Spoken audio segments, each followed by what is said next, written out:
Hello, hello, hello, hello. We are live. I think we're live. Let me know if you are watching this and you see me live. Give it a thumbs up. Say hello in the chat. I love it. I love it. I love it. Okay, cool beans. All right.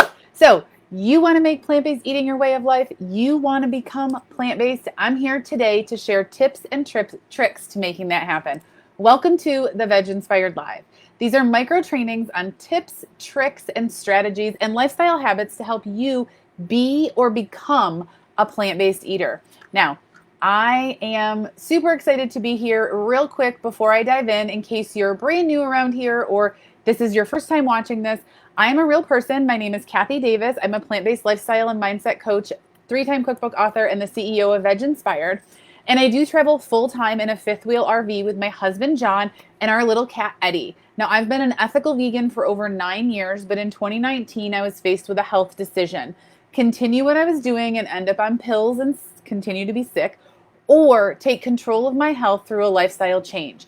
I chose the latter, and I shifted my vegan way of eating to a cleaner and more whole food, more plant-based lifestyle. I adopted daily habits that led to easy and fun plant-based eating, which has given me increased energy, better moods, and an overall sense of joy, well-being, and happiness, over 50 pounds of weight lost and maintained, reversal of all the symptoms of prediabetes, and I was given the opportunity to author 3 cookbooks. Now, I've taken everything that I learned in the last almost 4 years, and I've used those methods and those ways to make plant-based eating my normal, to teach others to do the same thing so that they too can achieve this healthy, happy, thriving life. And I do all of that through my expansive programs and offerings, including this incredible Facebook community with all of you amazing people. I'm super excited to have you here.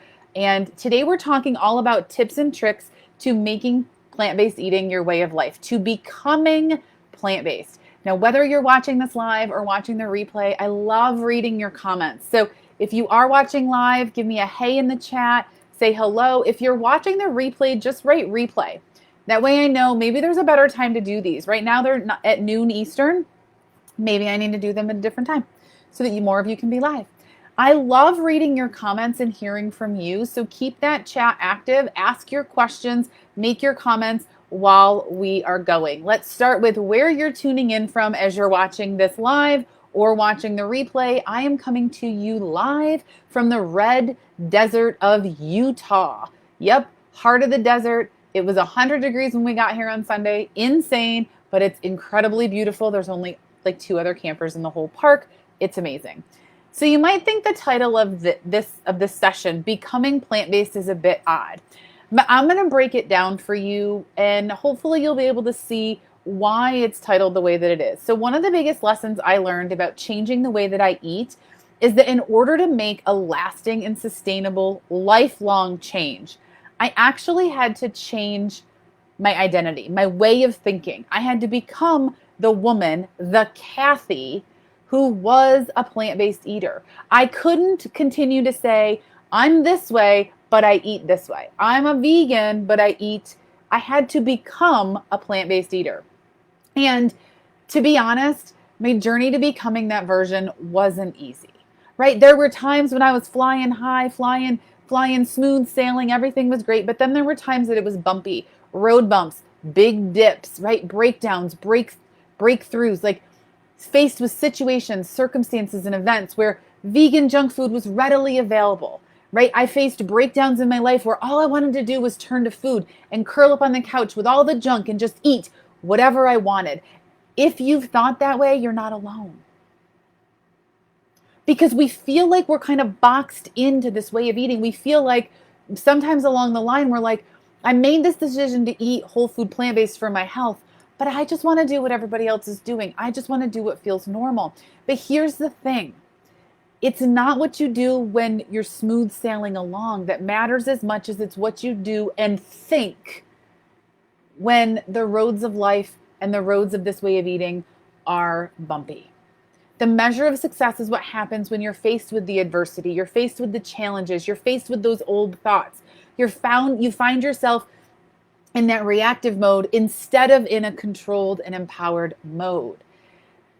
So I want to give you some reassurance. I want to help you build your confidence. One of the biggest things that I found with this way of eating is that yes, there are challenges, but there are some tips and tricks that are going to help you on your journey to becoming plant-based, and I want to share those now. So grab a pen and paper and let's get into this.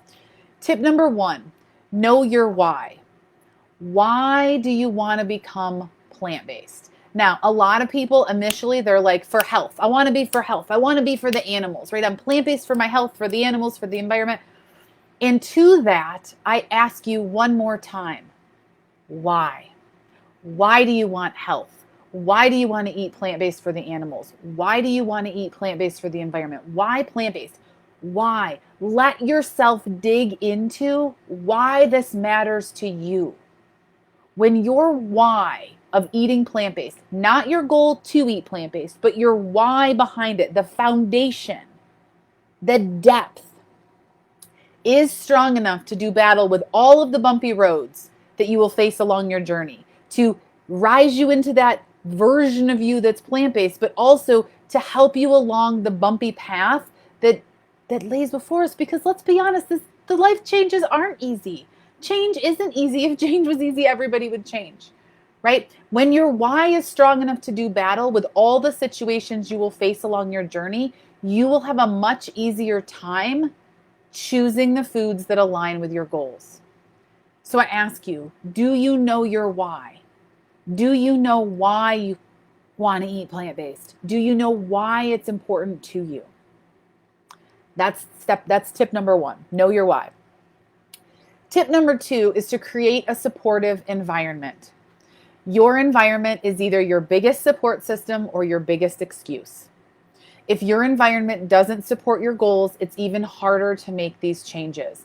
Now, I'm not saying kick out the kids, kick out the dog, kick out the spouse, take everything out of your pantry and throw everything away. That's not what I'm saying. But I'm saying to change things up. Change up the routines that you have. If you always cooked bacon in the morning, you're going to get up in the morning and you're going to mentally will be looking for bacon. So how can you change things up? Maybe at first it's tempeh bacon, and then you slowly change into a sweeter breakfast or a different savory type breakfast. Maybe it's savory oats. I'm not saying to change your environment by removing everything. What I'm saying is look at the current situation. How can you shift things? How can you move things around? How can you move unaligned foods to another place? How can you set up your kitchen for your own success? Set up your kitchen with intention towards your goals. Have foods in your fridge that are ready to eat, that excite you. Right? It's the dog days of summer right now. If you love watermelon, buy it, cut it, and have it available. If you love colorful garden meals and fresh vegetables, make sure that you buy those and have them in your refrigerator. If you love savory, crunchy snacks, comment savory, crunchy snacks down below, and let's get you some savory snacks that align with your goals. Let's get you some ideas. If you love sparkling water, buy it. You see, one of the things that I see people do is that they're like, they box themselves in and they're like, well, I can only eat this, I can only eat that, but I don't love that. Right? I love broccoli. We buy 3, 4, 5 bunches of broccoli every week. I love it. It is one of those foods that just lights me up. I love eating colorful salads and colorful wraps. So I buy red tomatoes and orange bell peppers and yellow bell peppers and carrots and purple beets and purple cabbage and greens. Like I buy foods of the rainbow because those things light me up. I don't want to eat brown foods all the time. So I invite you to look at your environment. How can you make it more pleasing, more satisfying? Tip number 3, celebrate your wins and your progress every day. Actually, that should even be throughout the day. You eat an amazing whole food plant-based breakfast, celebrate it as a win. Know that you are one step closer to becoming plant-based. Make an awesome snack or find an oil-free hummus at your local grocer. Celebrate it. Celebrate it. Feel the feelings of that excitement. Don't just brush it off. Really get into it. Really celebrate your progress. Here's the thing, if you don't celebrate your progress along the journey, you're missing out. Every step, even the small ones, are building momentum towards your goal, building momentum towards your version of you, this plant-based version of you. I remember a mentor of mine, a sales mentor, telling me that every $1 is one step closer to your next financial goal. Every whole food plant-based bite is one step closer to you being the plant-based version of yourself. Every recipe win, every ingredient find, every success point is one step closer. Celebrate those. And then number 4, when challenges, mistakes, setbacks, or breakdowns happen, and they will, because this is part of the journey. And unfortunately, people don't talk about this part of the journey, but listen, it's part of the journey. You're going to have those days when you want to be spoon deep in vegan food, right? Like you're going to have those days when you want to be when you want to go back to the comfort. You're going to have that. Something's going to be trying to pull you back to that. But I want you to keep pushing forward. I want you to extract the lesson, but don't get stuck in it. Because the more you try to fight that, and the more you try to fight the thinking, it's like quicksand. So we don't want to live in the mishap. We don't want to live in the breakdown, but we want to learn from it. I mean, I was a yo-yo dieter my entire life. I spent a lot of time living in those breakdowns, living in those mishaps, wallowing in the crappy food I ate on Friday, staying in it all weekend, saying I would start again on Monday. Listen, honestly, I could have just started with my next meal. The next food I ate could have been a whole food snack. The next food I ate could have been more aligned with my goals. I could have extracted the lesson. Okay, next time I go there, I need to be more prepared. I need to be more prepared in this situation. I need to be more prepared with this social event. Next time, I need to be more prepared of the emotions that I feel after a long day at work, right? How can I prepare myself? Well, what can I do next time when I have those emotions rather than find myself spoon deep, fork deep, or handful deep in vegan junk food? I can go for a walk. I can snuggle with Eddie. I can cook a creative and colorful whole food plant-based meal because, like I said, that lights me up. Maybe you could go to a garden. Maybe you have a local CSA. Maybe you could go to the library and check out a new book. Whatever lights you up. So today, right now, for tip number 4, I want you to start a list of all the things that bring you joy that are not food related. Start a list of those things that make you smile. Maybe it's listening to music. Maybe it's dancing with your spouse. Maybe it's cooking. Maybe it's not cooking. Maybe it's whatever it is, right? Cooking would be food aligned, but I want it to be, what are those things? Maybe it's coloring in a coloring book. Maybe it's playing a game with your grandkids. Maybe it's just visiting with family, calling a friend, writing a note to a friend. What are those things that bring a smile to your face? Make a list right now of those things and commit that instead of turning to food to make you feel better, you're going to commit to doing something on that list, getting yourself out of that funk, and then make space for those things in your life. Maybe instead of happy hour, you and your partner sit down and do a puzzle after work. Maybe instead of touring food places, you tour gardens or food, you tour museums and things like that. Start thinking about things that could light you up that are not food related. Now, you've watched a lot. We got 4 tips, right? And this is available to you forever, lifetime access to this training. So if you can come back here, you can come back to wherever you're watching it. If you've made it this far, first of all, I want to thank you. Now, when you saw the title of this, you probably thought that I was going to come in here and I was going to tell you that tip number 1 was to meal prep. Tip number 2 was to eat at home. Tip number 3 was to buy every kitchen gadget that I have in my kitchen because that's going to make it easy. And then tip number 4 was to buy all these vegan food products, whole food plant-based products, and here's my link, right? You probably thought from the topic that I was going to do that. I was going to tell you how to make it easy with these tactical things. But here's the truth. None of those tactics or strategies are going to matter if you're still thinking as the old version of you. Now I'm going to say that again. The kitchen gadgets aren't going to matter. The fancy ass chef knife's not going to matter, pardon my French. The whole food plant-based dressings and sauces and spices and all these affiliate links that people give you, None of that's going to matter if you're still identifying as the meat eating and cheese loving woman who's trying to eat plant-based, or loving man who's trying to eat plant-based. I'm telling you this because I lived it.